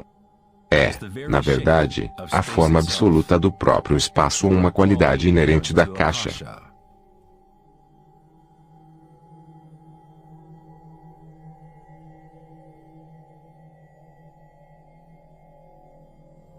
Em algum período da história, o símbolo da flor da vida era predominante na Terra. A flor da vida é encontrada sob custódia de leões nos lugares mais sagrados da China e em outras partes da Ásia.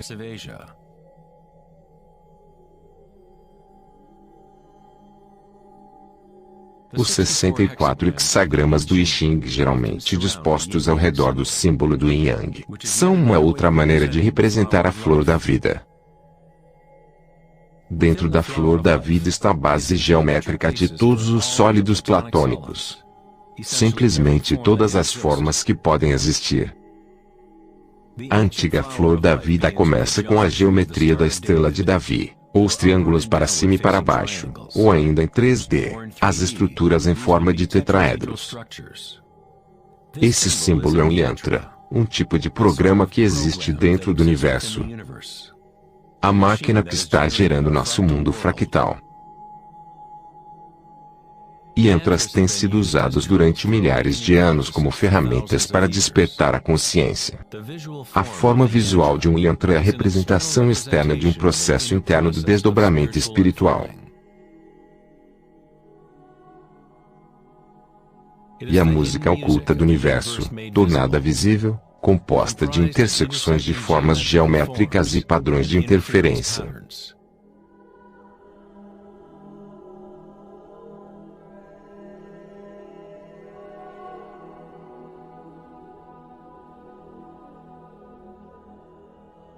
Cada chakra é uma lótus, um yantra, um centro psicofisiológico através do qual o mundo pode ser experimentado.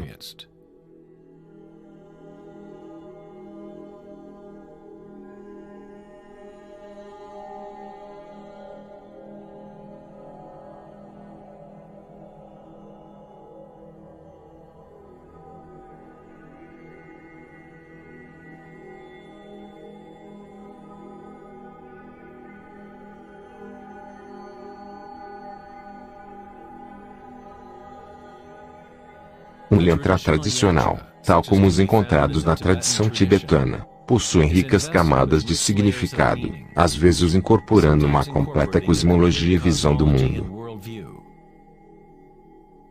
O yantra é um padrão de constante evolução que trabalha através do poder da repetição ou iteração de um ciclo.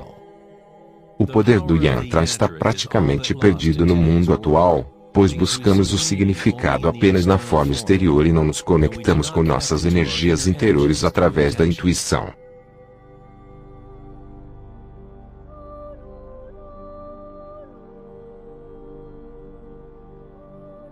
Existe um bom motivo para padres, monges e yogis serem tradicionalmente celibatários. Atualmente, poucas delas sabem realmente a razão de praticarem o celibato, pois o propósito real se perdeu.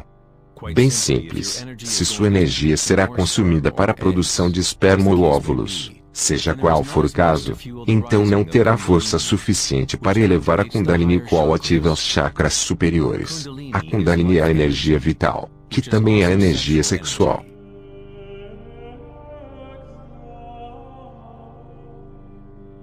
Quando a consciência é menos focada em desejos animais e posta em objetivos que refletem os chakras superiores, essa energia flui pela coluna vertebral até esses chakras.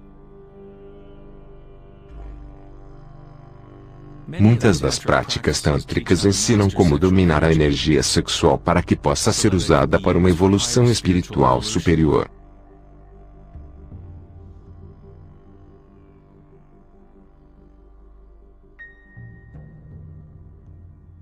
Seu estado de consciência cria as condições adequadas para que sua energia possa crescer. Entrar num estado de consciência não toma tempo algum. Como Eckhart Tolle disse, consciência e presença sempre ocorrem no agora.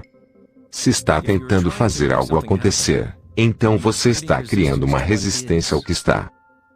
É ao removermos toda a resistência que permitimos que a energia evolutiva se desdobre. Na antiga tradição yogi, as posturas da yoga eram usadas para preparar o corpo para a meditação.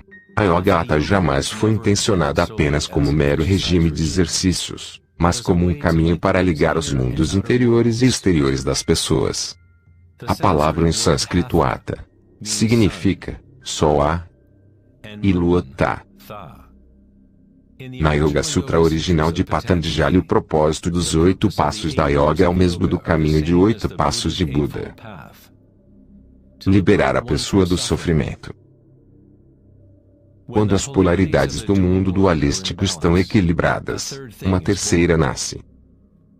Encontramos uma misteriosa chave de ouro que destranca as forças evolutivas da natureza. Essa síntese dos canais Sol e da Lua é nossa energia evolutiva.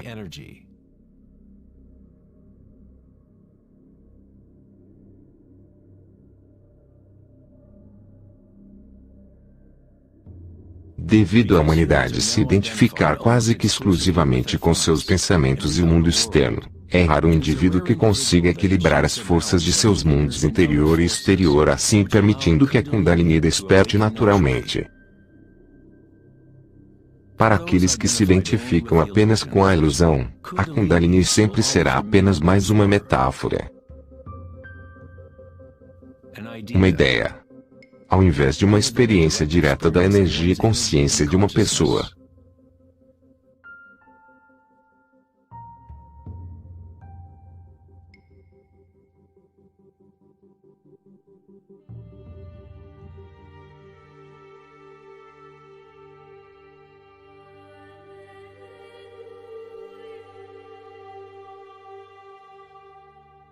a vida, a liberdade e a busca pela felicidade.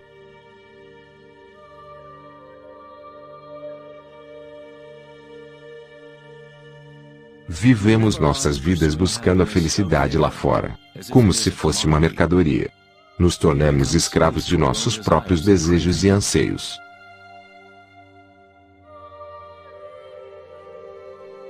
A felicidade não é algo que pode ser perseguido ou comprado como uma roupa barata. Isso é Maya, ilusão, o interminável jogo de formas. Na tradição budista, o samsara, ou o incessante ciclo do sofrimento, se perpetua pela busca do prazer e aversão à dor. Freud se referiu a isso como o princípio de prazer. Tudo o que fazemos é uma tentativa para criar prazer, ganhar algo que queremos, ou evitar algo indesejável que não queremos. Até mesmo um organismo simples como o paramécio faz isso. É chamado resposta ao estímulo. Diferente de um paramécio, o ser humano tem mais escolhas. Somos livres para pensar e aí está o centro do problema. É o pensamento sobre o que desejamos que fugiu ao controle.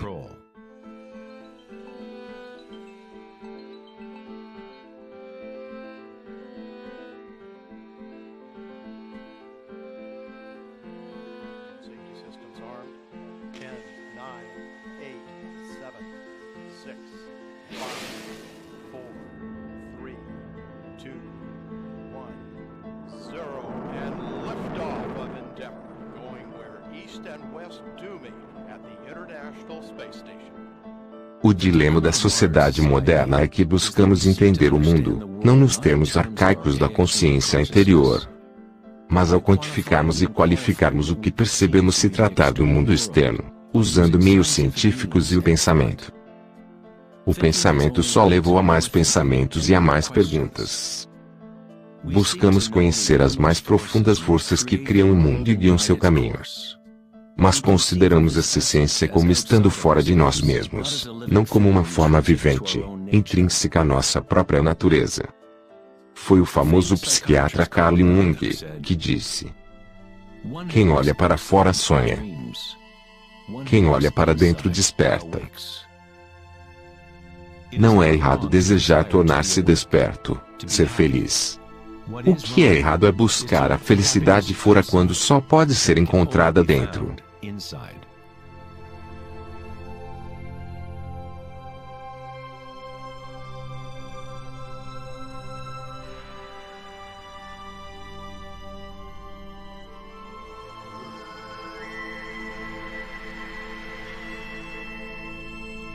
Parte 4. Além do pensamento.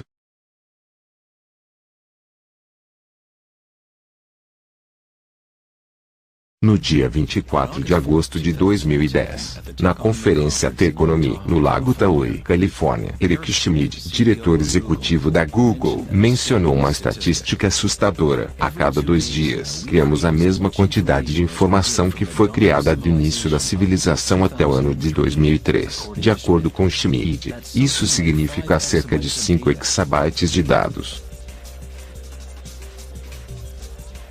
Nunca antes, na história da humanidade, usamos tanto a mente, e nunca antes houve tamanha confusão no planeta. Será que a cada vez que pensamos numa solução para um problema, acabamos criando mais 2 outros problemas? Para que serve todo esse pensar se não nos leva a uma felicidade maior? Somos mais felizes, mais equânimes, mais alegres como resultado de todo esse pensamento? Ou ele nos isola, nos desconecta de uma experiência de vida muito mais profunda e significativa?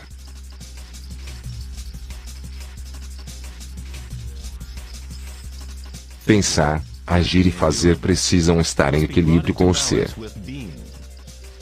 Afinal de contas, somos seres humanos, não há fazeres humanos.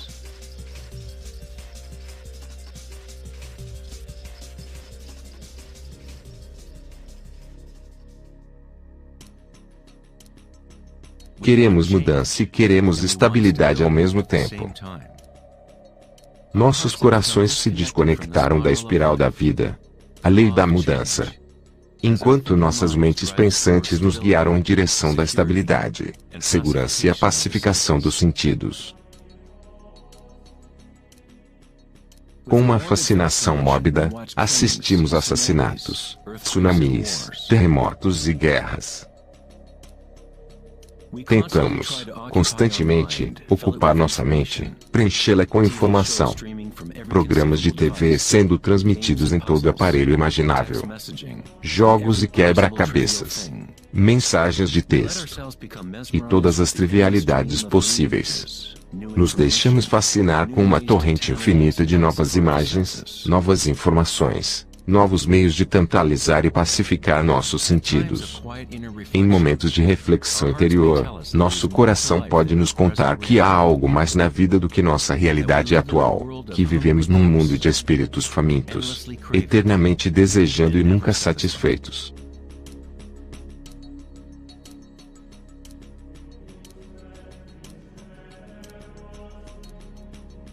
Criamos um redemoinho de dados voando ao redor do planeta para facilitar mais ainda o pensamento. Mas ideias sobre como consertar o mundo. Corrigir os problemas que só existem porque nossas mentes os criaram. O pensamento criou essa enorme bagunça em que vivemos atualmente. Travamos guerras contra doenças, contra inimigos e problemas. O paradoxo é que aquilo a que resistimos, persiste. Quanto mais você resiste a algo, mais você fortalece esse algo. É como exercitar um músculo. Você está, na verdade, fortalecendo aquilo que você deseja se desfazer. E então, qual a alternativa ao pensamento? Que outro mecanismo os humanos podem usar para existirem nesse planeta?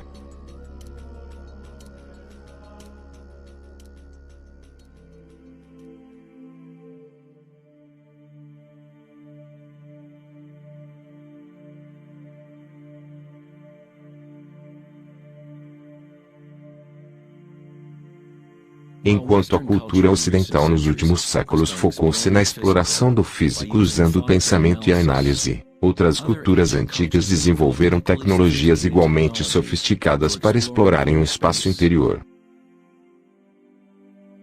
É a perda da conexão com nossos mundos interiores que criou o desequilíbrio em nosso planeta. O antigo conselho "conhece-te a ti mesmo" foi substituído pelo desejo de experimentar o mundo exterior da forma. Responder à pergunta "quem eu sou?" não é uma simples questão de descrever o que está em seu cartão pessoal. No budismo, você não é o conteúdo de sua consciência. Você não é apenas uma coleção de pensamentos ou ideias, pois por trás dos pensamentos está aquele que está testemunhando os pensamentos.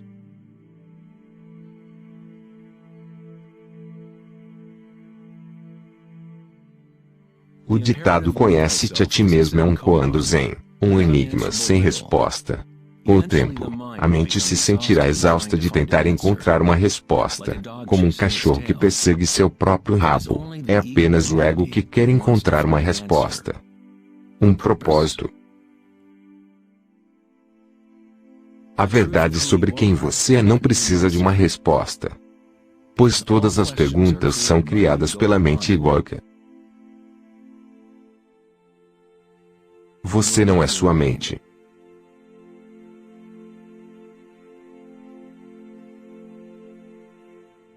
A verdade não se encontra em mais respostas, mas em menos perguntas.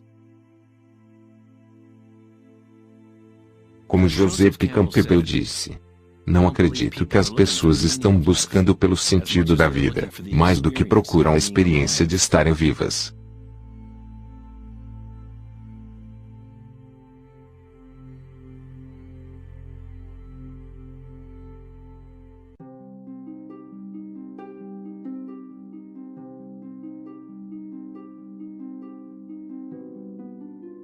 Quando Buda foi perguntado, "O que você é?", ele simplesmente respondeu, "Estou desperto."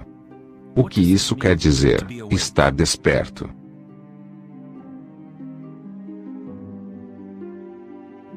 Buda não diz exatamente, pois o florescer de cada vida individual é diferente.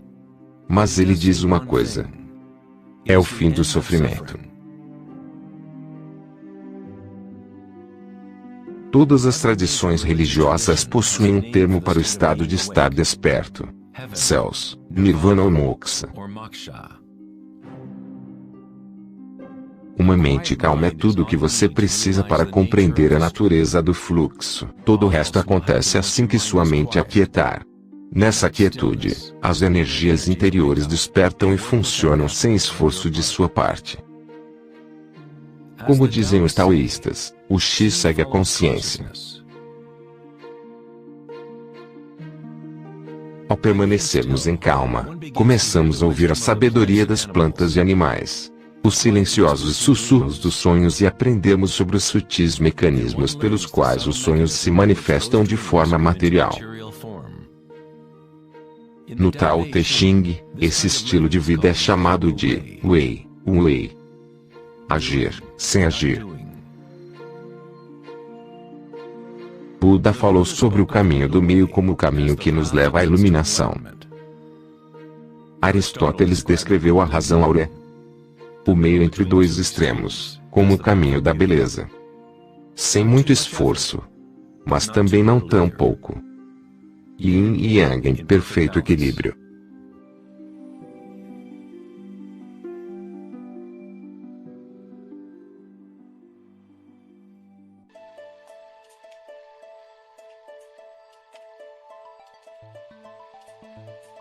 A noção do Vedanta sobre Maya ou a ilusão é de que não experimentamos o ambiente em si, mas ao invés disso, a projeção dele, criado por pensamentos. É claro que seus pensamentos permitem que você experimente o mundo vibratório de certa maneira, mas nossa equanimidade interior não necessita depender de acontecimentos externos. A crença em um mundo exterior, independente do sujeito que o percebe, é fundamental para a ciência. Mas nossos sentidos nos dão apenas informações indiretas. Nossa noção a respeito desse mundo físico feito pela mente é sempre filtrada por nossos sentidos e, assim, sempre incompleta. Existe um campo de vibração que sustenta todos os sentidos. Pessoas com a condição chamada sinestesia às vezes experimentam esse campo vibratório de diferentes maneiras. Pessoas sinestésicas podem ver sons como cores ou formas ou associar qualidades de um sentido em outro sentido. A sinestesia se refere a uma síntese ou amálgama de sentidos. Os chakras e os sentidos são como um prisma que filtram uma série de vibrações. Tudo no universo está vibrando, mas em padrões e frequências diferentes. O olho de Horus é feito a partir de 6 símbolos, cada um representando um dos sentidos. Assim como o antigo sistema védico, o pensamento é considerado um dos sentidos. Os pensamentos são recebidos simultaneamente como sensações que são experimentadas no corpo. Surgem da mesma fonte vibratória. Pensar é apenas uma ferramenta, um dos 6 sentidos. Mas o elevamos a um estado tão superior que nos identificamos por nossos pensamentos. O motivo de não identificarmos o pensamento como um dos 6 sentidos é bem significativo. Estamos tão imersos em nossos pensamentos que tentar explicá-lo como um sentido é como comentar com um peixe sobre a água. Água, que é água?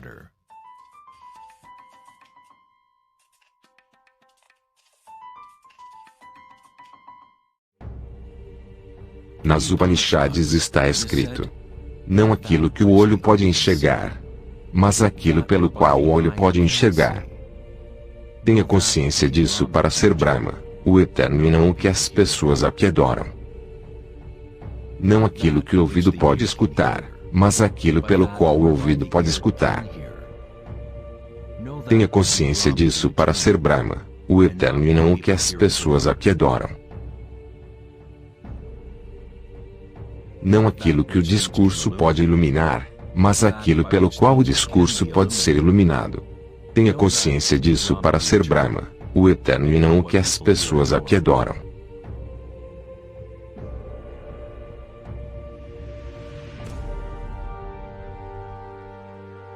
Não aquilo que a mente pode pensar, mas aquilo pelo qual a mente pode pensar. Tenha consciência disso para ser Brahma, o eterno e não o que as pessoas aqui adoram.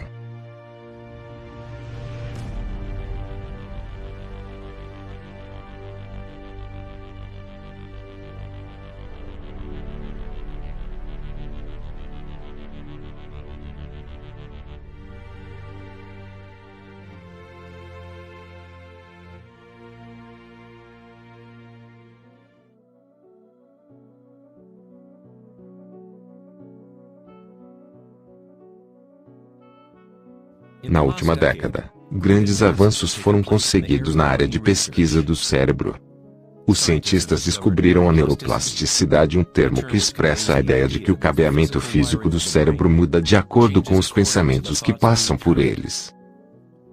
Como o psicólogo canadense Donald Eby menciona, neurônios que ascendem juntos, se conectam entre si.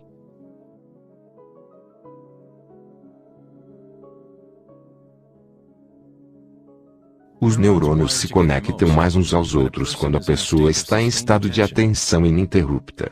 Isso quer dizer que é possível direcionar sua própria experiência subjetiva da realidade. Literalmente, se seus pensamentos são de medo, preocupação, ansiedade e negatividade, então está aumentando as conexões para mais e mais pensamentos desse tipo florescerem.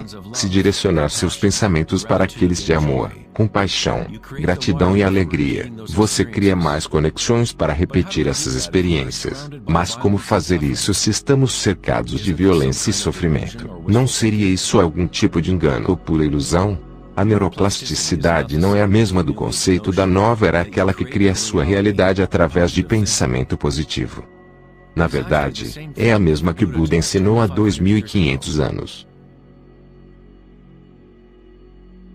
A meditação vipassana ou meditação introspectiva pode ser descrita como neuroplasticidade autodirecionada.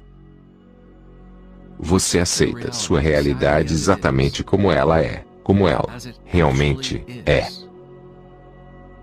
Mas você a experimenta no nível da raiz da sensação, no nível vibratório ou energético, sem preconceito ou influência do pensamento. Através da atenção ininterrupta no nível de raiz da consciência, cria-se as conexões de uma percepção totalmente diferente da realidade.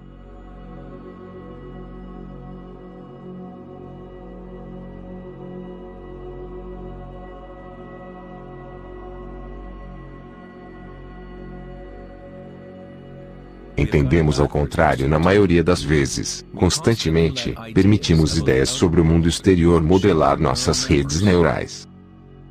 Mas nossa equanimidade interior não necessita estar subjugada por acontecimentos externos. As circunstâncias não importam. Apenas meu estado de consciência importa. Meditar-sal em sânscrito significa ser livre de qualquer medição ou avaliação, livre de quaisquer comparações, se tornar livre de tudo que possa vir. Não está tentando se tornar algo diferente, você está bem com o que é.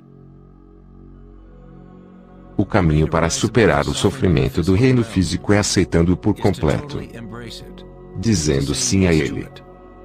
Assim tornando algo dentro de você, ao invés de você ser algo dentro dele.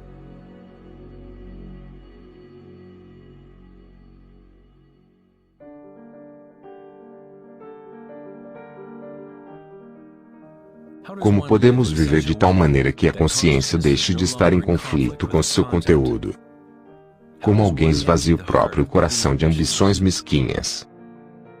Deve haver uma total revolução na consciência. Uma mudança radical na orientação do mundo externo para o interno. Não se trata de uma revolução provocada apenas pela vontade ou esforço, mas também pela total entrega. Aceitação da realidade como ela é. Apenas através do coração você pode tocar o céu. Rumi. A imagem do coração aberto de Cristo transmite de forma poderosa a ideia de que devemos estar abertos a toda dor. Devemos aceitar tudo se quisermos nos manter abertos à fonte evolutiva. Não quer dizer que você deve se tornar um masoquista, não está à procura da dor. Mas quando a dor vier, pois inevitavelmente ela vem, simplesmente aceite a realidade como ela é, ao invés de desejar uma outra realidade. Os havaianos há muito tempo acreditam que é pelo coração que aprendemos a verdade. O coração possui sua própria inteligência de maneira tão distinta quanto a do cérebro. Os egípcios acreditavam que o coração, não o cérebro, era a fonte de sabedoria humana. O coração é considerado o centro da alma e da personalidade. Era através do coração que as divindades se expressavam, dando aos antigos egípcios o conhecimento de seu caminho verdadeiro. Esse papiro representa o pesar do coração. Consideravam algo bom chegar ao além-vida com o coração leve. Significava que você viveu bem.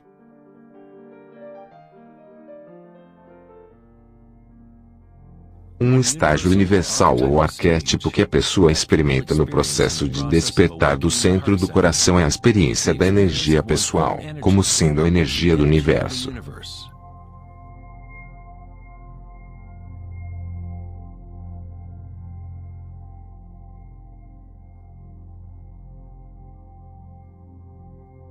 Quando você se permitir sentir esse amor, ser esse amor, quando conectar seu mundo interno com seu mundo externo, então todos serão um. Como alguém experimenta a música das esferas. Como um coração se abre. Sri Ramana Maharshi disse: Deus reside em ti, como você, e você não precisa fazer nada para se tornar consciente de Deus onde ti mesmo. Já é seu estado verdadeiro e natural. Simplesmente abandone toda sua busca, direcione sua atenção para dentro e sacrifique sua mente ao único ser irradiando no coração de seu próprio ser. Para que essa seja sua experiência que vive no presente, o autoconhecimento é o caminho único, direto e imediato.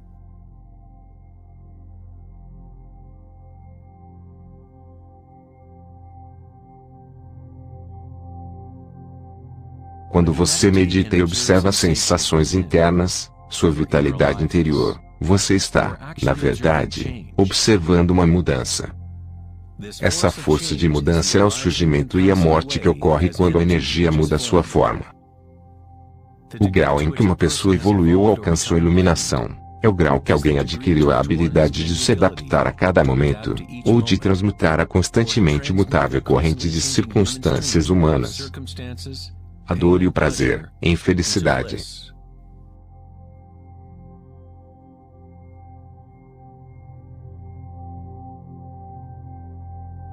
Leo Tolstói, autor de Guerra e Paz, disse: todos pensam em mudar o mundo, mas ninguém pensa em mudar a si mesmo.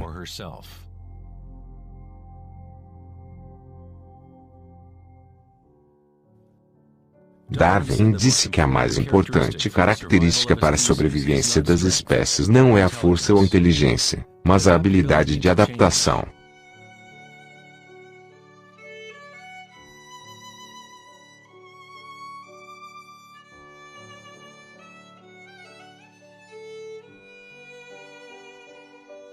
Precisamos nos adaptar à adaptação. Esse é o ensinamento de Anika de Buda. Tudo está surgindo e desaparecendo. Mudando. Constantemente mudando. Sofrimento existe somente porque nos apegamos a uma forma em particular.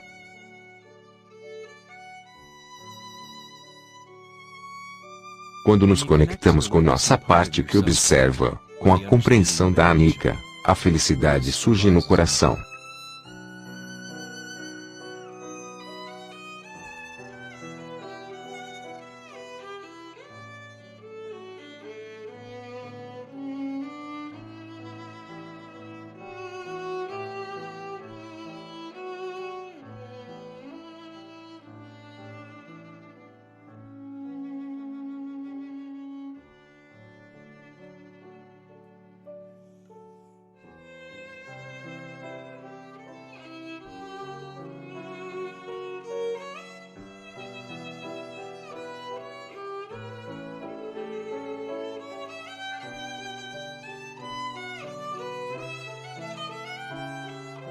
santos, sábios e yogis através da história de maneira unânime descrevem uma união sagrada que ocorre no coração, seja nas obras de São João da Cruz, os poemas de Rumi, ou os ensinamentos tântricos da Índia. Todos esses diferentes ensinamentos tentam expressar o sutil mistério do coração. No coração está a união de Shiva e Shakti, penetração masculina na espiral da vida e entrega feminina à mudança. Testemunhar e aceitar de forma incondicional tudo que é. Para que possa abrir seu coração, você precisa abrir-se à mudança. Viver em um mundo aparentemente sólido, dançar com ele, comprometer-se com ele, viver plenamente, amar plenamente. Mas ainda assim, saber que é transitório e que, no final, todas as formas se dissolvem e mudam. Alegria é a energia que responde à quietude. Ela surge ao esvaziarmos nossa consciência de todo e qualquer conteúdo. O conteúdo dessa energia da felicidade nascida da quietude é a consciência. Uma nova consciência do coração. Uma consciência que está conectada com tudo que é.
Você não muda as coisas lutando contra a realidade atual. Para mudar algo é preciso construir um modelo novo que tornará o modelo atual obsoleto.